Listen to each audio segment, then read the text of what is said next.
지난 주간에 예수님께서 바리새인들에게 안식일에 대한 새로운 개념을 말씀하셨던 것을 말씀드렸습니다.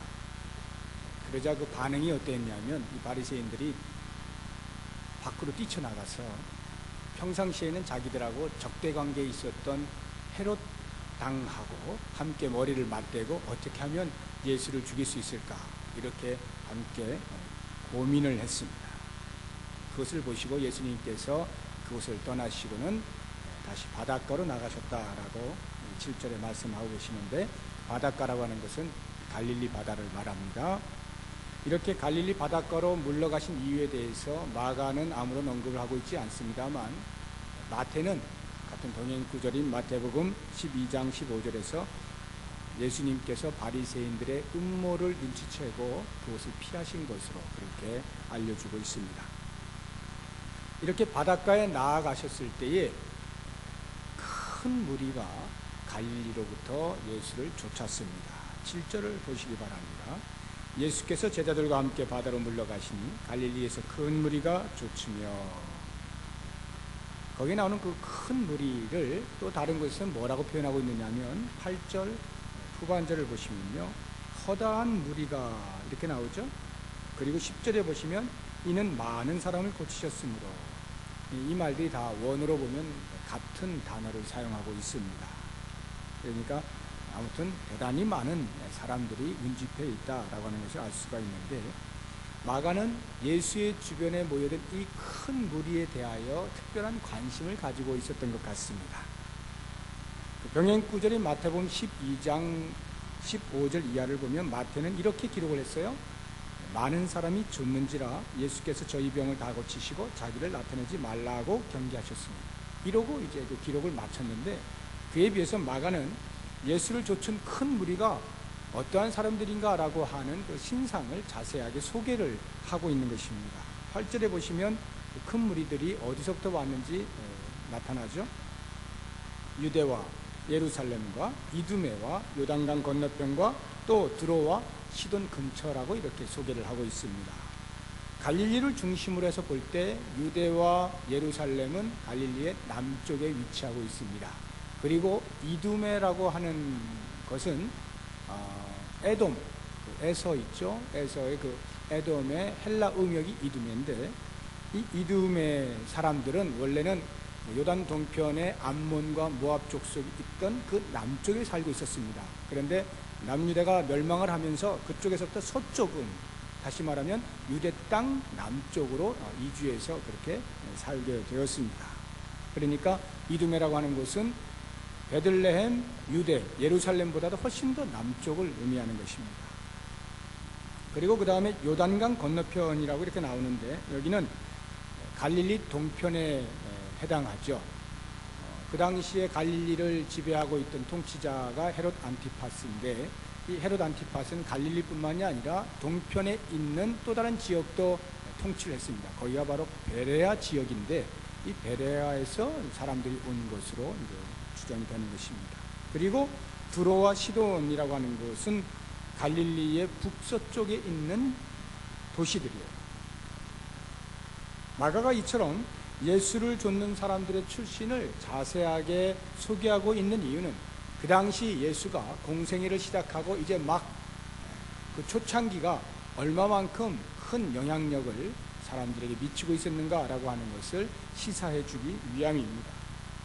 예수님의 사역이 갈릴리를 중심으로 뻗쳐나갔을 때에 그 사방 모든 곳에 동서남북으로 소문이 났을 뿐만 아니라 그 소문에 의해서 그곳에 있던 사람들이 몰려들어와 예수 주변에 늘 인파가 가득했던 것을 묘사하고 있는 것입니다. 마치 일본에 가면 한류 열풍이라 해서 뭐 배용준이나 장동건이가 이렇게 뜨면 정신이 없잖아요. 일본 그 팬들이 막 쓰러지지 않습니까? 또는 뭐 박지성이라든가 이영표 등이 오면 그 공항이 막 메워지잖아요. 그 팬들로 인해서. 그렇게 막 인산인해를 이루는 그런 모습들, 아우성을 치는 모습들, 이런 거를 연상하시면 쉽게 이해를 하실 수 있을 것입니다. 아마 이들보다 더하면 더했지 덜 하지는 않았을 그러한 폭발적인 인기를 예수님이 끌고 있었을 것임이 틀림이 없습니다. 그러나 본문을 보면서 단순히 예수님의 인기의 정도가 어느 정도냐라고 하는 것을 실감하는 것으로만 그쳐서는 안 됩니다. 그것보다는 오히려 이렇게 예수를 좇는 허다한 무리들, 큰 무리들이 과연 무엇을 위하여 예수를 좇고 있는가? 과연 예수를 쫓는 이 무리는 누구란 말인가? 벌떼처럼 몰려들고 있는 이 사람들은 무엇을 목적하여 예수께로 나오고 있는가? 라고 하는 이러한 것에 대한 진지한 답을 찾아낼 수 있어야 하는 것입니다. 왜냐하면 이 큰 무리 속에는 우리들이 본받아서는 안 될, 거부해야만 할 신앙의 매우 위험한 요소들이 도사리고 있기 때문에 그렇습니다. 이제 제가 그러한 것들 가운데 아주 큰 한 3가지 정도만 여러분들에게 하나씩 설명을 드릴 때 나의 신앙의 현수를 한번 점검해 보시면서 새롭게 다짐을 할 수 있는 그런 시간이 되시길 바랍니다. 먼저 우리가 생각해 볼 것은 기복신앙입니다. 기복신앙. 하나님께서는 복을 주시는 분입니다. 기독교는 한마디로 표현하라 하면 복의 종교라 해도 과언이 아닙니다. 성경 처음부터 마지막까지 복에 대하여 이야기하고 있지 아니한 곳이 없습니다. 하늘의 신령한 복과 이 땅의 기름진 복들을 주시겠노라 약속하시고 실제로 그것들을 받아 누린 수많은 성경의 인물들이 소개가 되고 있습니다. 기독교는 복의 종교입니다. 그런데 문제는 이것입니다. 그래서 우리가 그러한 복을 얻는 것으로 우리의 신앙을 목적할 때, 복을 얻는 것으로만 우리의 신앙의 목적을 삼을 때 그것을 가리켜서 기복신앙이다 이렇게 말을 하는 것입니다. 본문에 나오는 큰 무리들을 잘 보시기 바랍니다. 이들은요, 나의 병이 낫기만 한다면, 나의 귀신 들림이 낫기만 한다면 어떠한 귀찮음과 성가심, 어떠한 수고로움도 마다하지 않습니다. 거리가 아무리 멀어도 상관없죠. 갈릴리 중심으로 사방에서, 그 먼 거리에서 그냥 예수 계신 곳으로 쫓아온 것 아닙니까? 내 소원이 성취되고 내 문제가 해결되는 것, 그것을 위해서라면 나는 무엇인지 할 수 있다라고 하는 것입니다. 그러니까 이들은 사실상 예수가 중요한 것이 아니라 예수를 통하여 병고침을 낫는 것, 병고침을 얻는 것, 이것이 중요한 것입니다. 기복신앙의 위험성이 바로 여기에 있어요. 이런 사람들에게는 믿음의 대상이 중요하지 않습니다. 그것보다는 믿음으로 말미암아 나타나는 결과, 그것이 중요할 뿐입니다. 내가 원하는 것을 손에 쥐게 되면 그 대상이 누가 되었느냐, 그것을 누가 주었느냐 하는 것은 그다지 중요치 않다는 말입니다. 그래서 이런 사람들은요, 예수를 믿으면서도 참 아이러니하게 가끔씩 점도 보러 가는 거예요. 이 자리에 계신 분들 가운데 혹시 점 보신 분들 계시나요? 가슴에 이렇게 안고, 이렇게 손을 얹고 한번 생각해 보세요. 내가 점 봤나? 예수에 매료된 것이 아니라 예수께서 나에게 해준 그것에 매료가 되었을 때 우리는 때때로 예수가 그것을 충족시켜주지 못한다라고 생각되는 때에는 다른 데로 찾아가는 거예요. 다른 데로 가요. 지금 분명히 예수님께서 나에게 이것 해줄 때가 되었는데 안 해주시면, 소식이 없으면, 내가 생각한 대로 안 되어지면 다른 데 찾아간단 말입니다. 그거 해줄 만한 곳으로 찾아간다는 말입니다. 어디에 소문이 나면, 거기 잘한다더라 하면 거기 쫓아가는 거예요. 이게 기복신앙이에요. 제가 있었던 남아공에 여러분들이 다 아시는 아주 유명한 아파타이트라고 하는 인종분리 정책 들어보셨죠? 인종분리 정책을 이제 실시를 했어요. 만델라 대통령이 대통령 되기 전에 백인들이 통치할 때 그와 같은 일을 했는데, 그게 뭐냐면 인종 간에 분리해서 살자 이런 말이에요. 흑인과 백인이 같이 섞여 살면 문화가 다르고 생활 양식이 달라서 충돌이 일어날 것이니 각자 인종끼리 모여 살면 그런 일 없을 것이고, 뿐만 아니라 각 인종이 가지고 있는 고유한 문화들을 계속 계승할 수도 있고 개발시킬 수도 있고 발전시킬 수가 있으니까 각각 따로 살면서 그렇게 행복을 누리자. 이것이 겉으로 드러난 인종분리 정책의 목적이었습니다. 그러나 실제 속셈은, 백인들의 속셈은 그것이 아니라 흑인들의 머리를 비우겠다는 것이죠. 아무런 의식을 갖지 못하게 만들겠다는 것입니다. 그냥 한 군데다 몰아넣어놓고 교육도 시키지 않고 먹을 것만 그냥 조금 주면서 그렇게 살도록 만들어 놓고 실제적인 통치를 자기들이 하겠다라고 하는 이런 정치적인 덫으로 사용을 한 것이죠. 실제로 그렇게 해서 수백 년이 흐르면서 흑인들에게 있어서는 교육은 없어졌죠. 경제력은 전혀 없죠. 그러니까 어떻게 합니까? 먹고 살자고 하니까 가끔씩 자기가 있던 그 부락에서 나와서 백인들이 사는 곳으로 이렇게 돌아다니면서 구걸해가지고 구걸된 것 가지고 식구들끼리 나눠 먹는 거예요. 그러니까 거지 근성만 아주 무성하게 자라난 것입니다. 자, 이렇게 되다 보니까 이 흑인들에게 있어서 선교를 한다, 복음을 전한다는 게 그리 어렵지가 않습니다. 아주 쉬운 방법이 있어요. 한 손에 빵을 드는 겁니다. 빵을 들고 가서 자, 예배 한번 드리면 내가 빵 줄게 이러면 줄을 쫙 쓰는 거예요.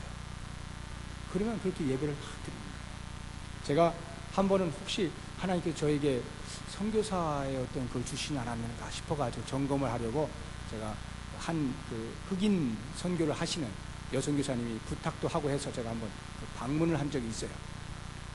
그래서 같이 이제 신방을 하고 그 흑인사를 이렇게 보면서 또 그분이 이렇게 사역하는 곳을 이렇게 돌아보면서 그 여선교사님이 저한테 이런 이야기를 해주더라고요. 자기가 경험한 것을, 경험담을 말하는데 이렇게 빵을 들고 말이죠. 복음을 전하니까 뭐 너무나 쉽게 오더라는 거예요. 그래서 한 달, 두 달 앉혀놓고 계속 빵 주면서 복음을 가르친 거예요.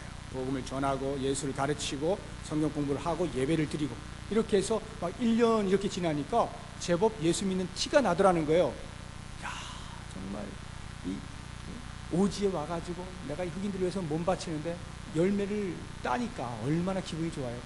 웃고 있는데 어느 날 갑자기 그 동네에 원불교가 들어왔어요.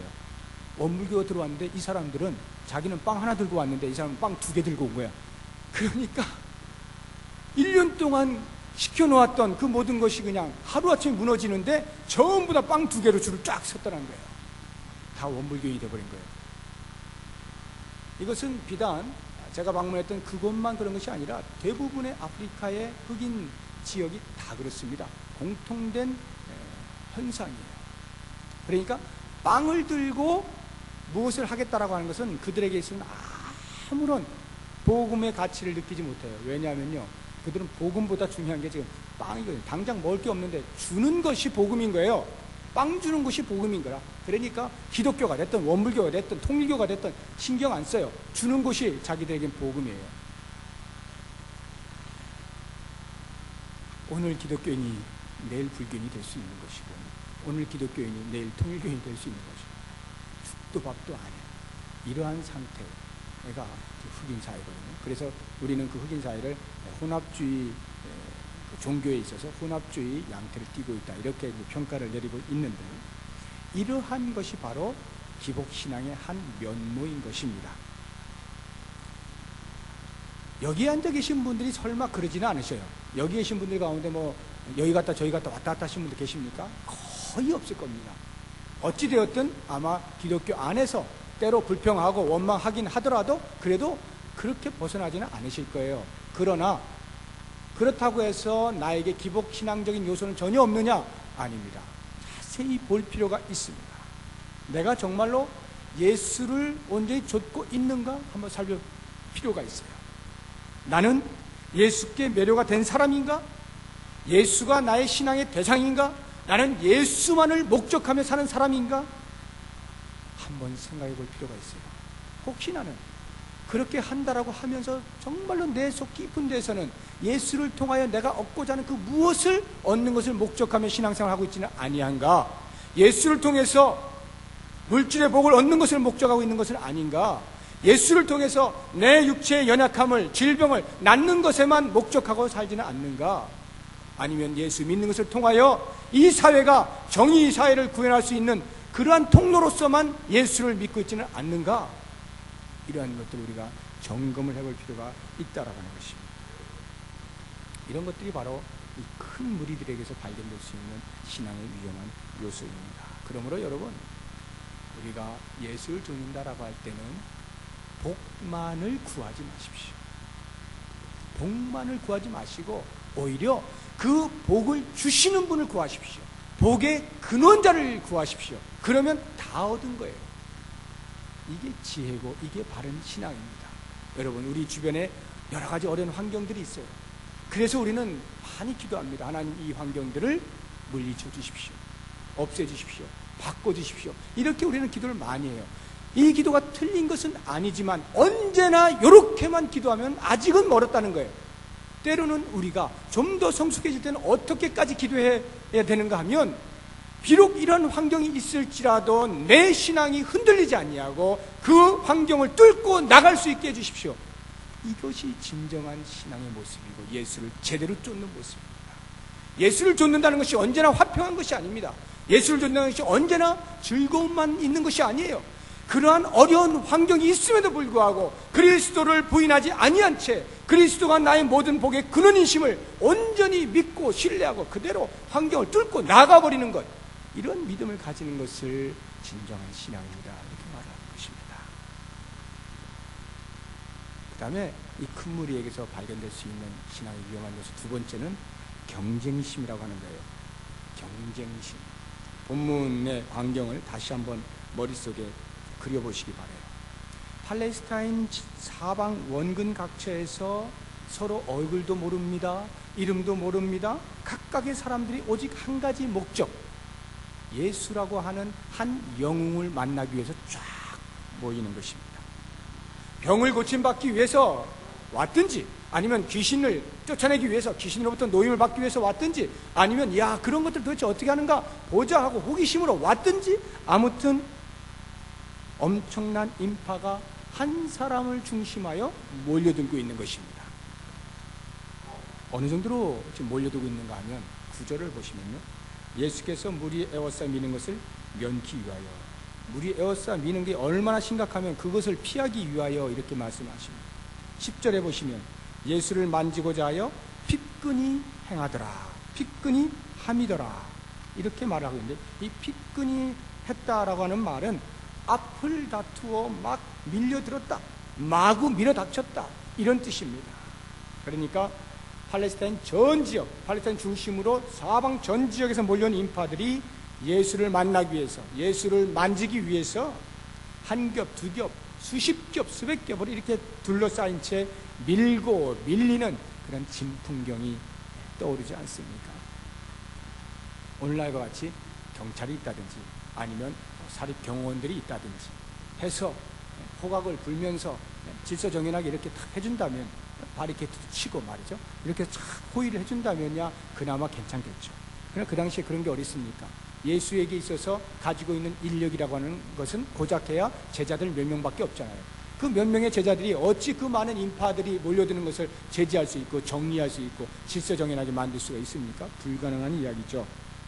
그렇다고 한다면 그와 같은 수많은 인파들이 한 사람을 중심으로 몰려들었다라고 할 때에 그 광경을 한번 상상해 보세요. 막 밀고 밀리고 밀치는 막 그러한 과정 속에서 보나마나 크고 작은 사고가 있지 않았겠습니까? 성경은 지금 전혀 그런 것에 대해서 언급하고 있지는 않습니다만은 생각을 해보시라고요. 정상인들도 수많은 사람들이 막 한꺼번에 밀려오면 밑에 깔려 죽는 일이 생기잖아요.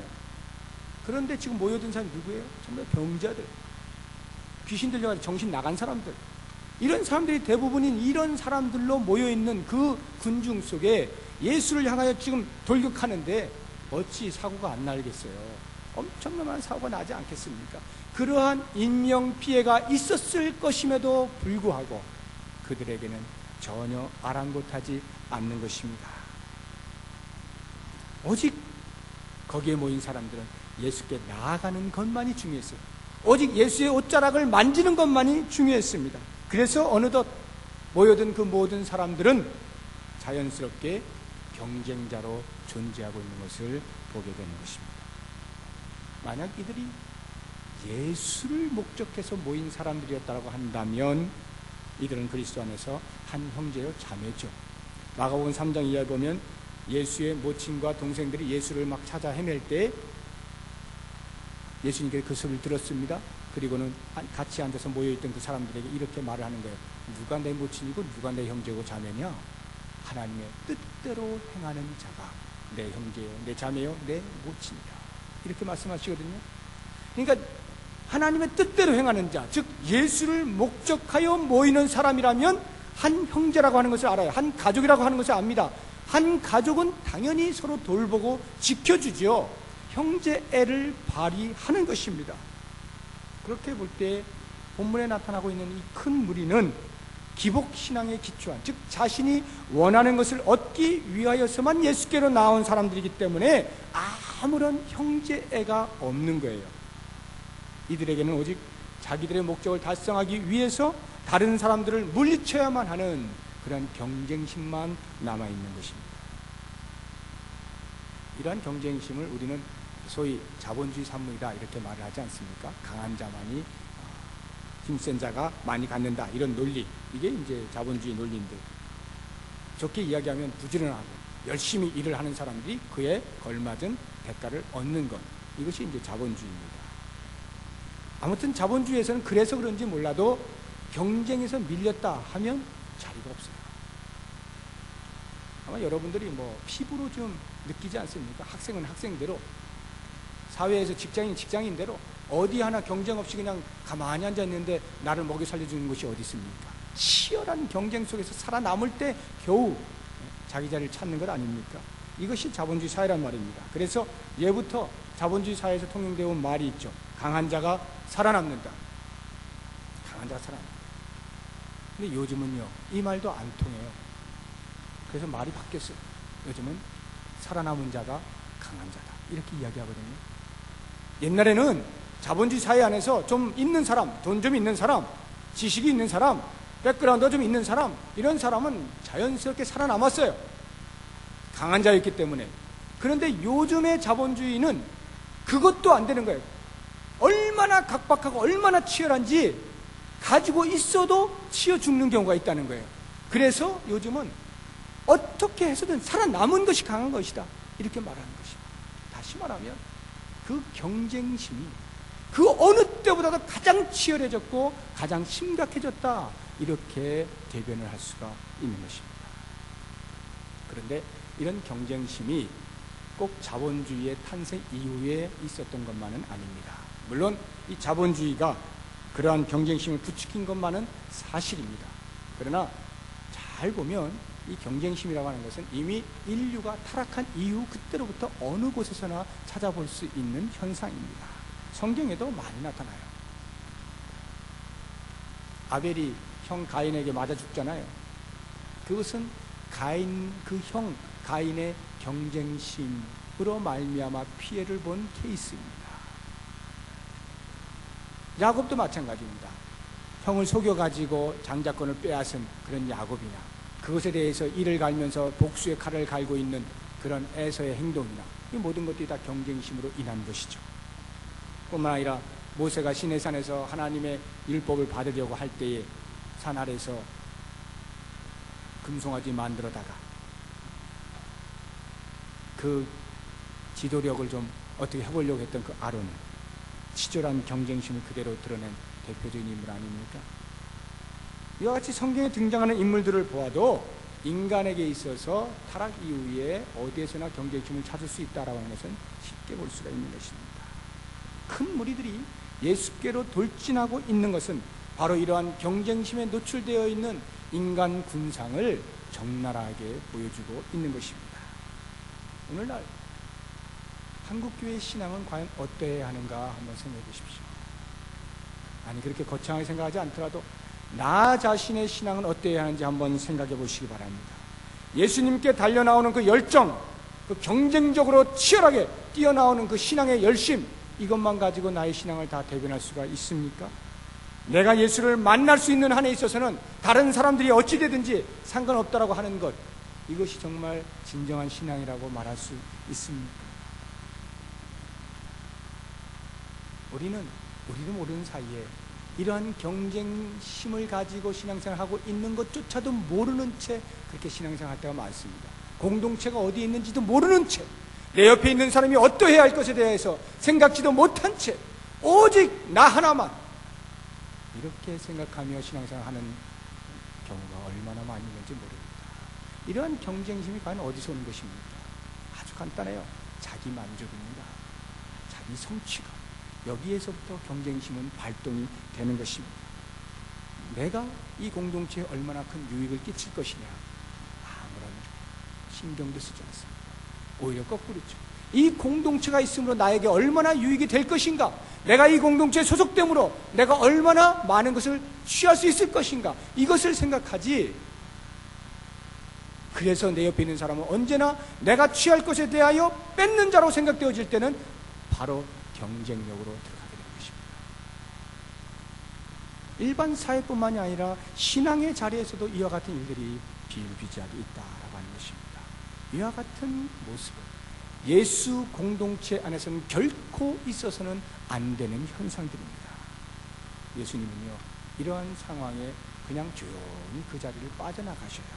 9절에 예수께서 무리의 에워싸 미는 것을 면키 위하여 작은 배를 등대하도록 제자들에게 명하셨습니다. 예수님이 보니까 이거 아니라는 거예요. 야, 이게 무슨 일이냐, 너도 나도 앞다투어 내게로 오는데, 아마 저 같았으면 모르겠어요. 막 신나서 와, 나한테 막 사람들이 몰려오네, 신나 했을런지 모르겠습니다만, 예수님이 보실 때 이건 아닌 거예요. 예수님께서 설립하시고자 하는 그 공동체는 이런 공동체가 아니었던 것입니다. 예수께로 달려나오는 그 자체가 무조건 모든 것을 다 무마시켜주는 것은 아니라는 말입니다. 예수님은 철저하게 그 동기를 보시는 분입니다. 그리스도의 성품을 쫓아서 진정한 형제를 가지고 그렇게 예수 공동체를 만들어가는 것이 우리의 사명이며 예수께서 우리에게 기대하시는 것입니다.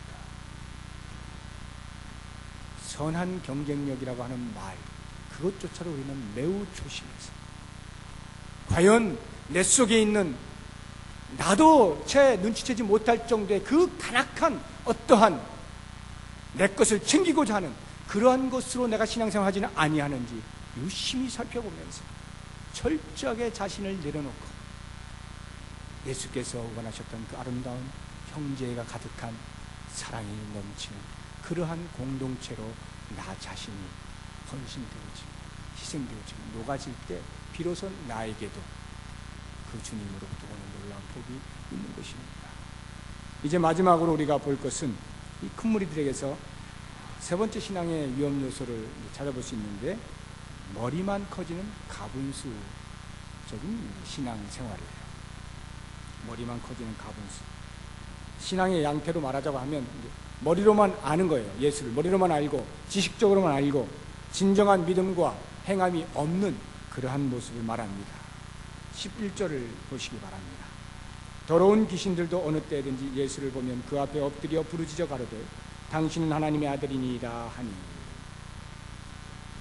여기 이 말은 더러운 귀신들도, 귀신이 직접 말한 것처럼 보이지만 실제로는 귀신이 직접 말한 것이 아니라 귀신이 사람의 몸속에 들어가서 그 사람이 이렇게 말을 하는 거죠. 대변을 하는 거예요. 자, 그렇게 볼 때 이 말은 누구의 말입니까? 큰 무리의 말인 거예요. 왜요? 그 큰 무리 속에 귀신 들린 사람들이 같이 있잖아요. 그 사람들이 지금 말하고 있는 겁니다. 다시 말하면 지금 우리가 큰 무리들 속에서 찾아볼 수 있는 신앙의 위험 요소는 바로 여기에 있다는 것입니다. 입으로는 다 말해요. 머리로는 다 알아요. 그런데 가슴이 없어요. 손과 발이 없는 이러한 신앙이 있다는 말입니다. 마가가 큰 무리들에 몰려든 사건에 이어서 곧바로 이 귀신들의 예수를 인식하는 장면을 기록해 놓은 것은 분명히 의도가 있는 것입니다. 우리 가운데에도, 독자들 가운데에도 이렇게 귀신 들린 사람들처럼 머리로는 예수를 알고 있는데, 머리로는 예수를 따라가고 있는데 가슴은 없고 손과 발은 잘려 있는 그러한 신앙이 있지는 아니한가 자신을 돌아보라 하는 그러한 마가의 의도가 있는 것입니다. 귀신 들린 자의 고백을 한번 보십시오. 한마디 빼놓을 게 없어요. 모두가 맞는 말입니다. 예수님은 분명 하나님의 아들이시죠. 예수님은 하나님의 거룩한 자죠. 귀신이 어떻게 알았는지 모르겠습니다. 사람보다 뛰어나니까 알았겠죠. 또는 예수님께서 세례를 받으시고 물에서 올라오실 때에 성령이 비둘기처럼 내리시면서 하늘에서 이는 내 사랑하는 아들이요 이렇게 내 기뻐하는 자라 말씀하신 거 그걸 엿들었는지 모르겠어요. 아무튼 귀신은 어떻게 하는지 잘 알고 있어요. 예수에 대해서 너무나 정확히 알고 있습니다. 그렇다고 한다면 이 귀신의 고백에서 문제가 무엇입니까? 고백의 내용이 잘못된 것이 아니라 그 다음 말이 문제인 거예요. 당신이 하나님의 아들인 것은 알겠소. 당신은 거룩한 자요. 거기는 알겠지만 그래서 당신이 나와 어떤 상관이 있다라고는 말하지 마시오. 나는 당신과 아무런 상관이 없습니다. 이렇게 말하는 것이 문제란 말이에요. 이게 무슨 말이에요? 모든 인류의 주가 된다 할지라도 당신이 나의 주가 될 수는 없다 이 말이에요. 너의 주가 되는 것은 내가 허용하겠다. 그러나 나의 주가 될 것은 어른도 없다. 내가 문 열 리가 없다. 나의 주는 허용하지 않겠다 이 말입니다. 마가가 우리에게 도전하고 있는 것이 바로 이거예요. 우리가 혹시 예수 그리스도를 믿는다 하면서도 혹시라도 이런 식으로 믿고 있지는 않느냐라고 하는 것입니다. 예수가 하나님의 아들이고 도덕적으로 흠이 없고 선한 일을 많이 하는 자라고 하는 면에서는 내가 본받을런지 모르겠지만 그 이상은 아닌 그렇고 그런 교회 출석 그렇고 그런 신앙생활을 하고 있지는 않느냐라고 질문을 하고 있는 것입니다. 참으로 예수 그리스도가 내 인생의 주인이시오 내 영혼의 구세주이심을 고백하는가 하는 것을 자문하게 만드는 것입니다. 여러분, 머릿속에서만 인정하는 예수 그리스도가 아니라 내 가슴으로 뜨겁게 예수 그리스도를 나의 구주로 고백하십니까? 내 손과 내 발로 그분을 인정하며 그분이 말씀하시는 순종의 자리에까지 나아가십니까? 이것을 물어야 합니다. 만약 묻지 아니하시면 머리만 커지면 어떻게 됩니까? 무거워서 넘어지잖아요. 쓰러지잖아요. 결국에는 죽습니다. 가분수는 죽게 돼 있어요. 우리는 지정의 전인격적으로 예수 그리스도를 구주로 고백할 수 있어야 합니다. 나의 구주가 고백되어지지 아니하는 한에 있어서 우리들의 구주는 아무 소용이 없는 것입니다. 나의 구주로 고백이 되어질 때 비로소 우리들의 하나님, 우리들의 구주 이 의미를 정확하게 이해할 수가 있게 되는 것입니다. 예수 그리스도 과연 나의 구세주십니까? 나의 구세주십니까? 이것을 고백할 수 있다면 여러분은 참으로 행복한 사람입니다. 왜냐하면 그 고백이 되어질 때 비로소 주의 말씀을 쫓아 살기로 작정하는 의지가 발동이 되는 것이고 그 의지의 발동으로 말미암아서 내 삶에 성령의 열매들을 주렁주렁 맺을 수가 있기 때문에 그렇습니다. 사랑하는 성도 여러분, 이 큰 무리들에게서 있는 신앙의 위험 요소를 다시 한번 생각해 보시기 바랍니다. 내가 원하는 것만 얻으면 누구를 믿든지 상관없다라고 하는 이러한 기복 신앙인들이 그 큰 무리들 속에 있었습니다. 내 옆에 있는 사람이 어찌 되었든지 나만 예수께로 나아갈 수가 있다면 된다라고 하는 경쟁 심리 때문에 공동체를 파괴해버리는 이기적인 그러한 신앙인들이 있었습니다. 뿐만 아니라 이 큰 무리들 속에는 귀신 들린 자처럼 객관적인 예수는 인정하겠지만 주관적인 예수는 받아들이지 않겠다라고 작정하는 그러한 신앙인들이 있었습니다. 나에게는 이러한 큰 무리들이 가지고 있는 신앙의 위험한 요소들이 있지 아니한가 다시 한번 이 시간에 조용히 점검해 보시기를 바랍니다. 모쪼록 예수 그리스도를 나의 구세주로 온전히 모시고 나의 개인의 구주로 바르게 고백하시고 그분 앞에 철저히 굴복되어서 살아있는 신앙인으로 역사를 책임지며 살아갈 수 있는 우리 모두가 되시기를 예수의 이름으로 축원합니다.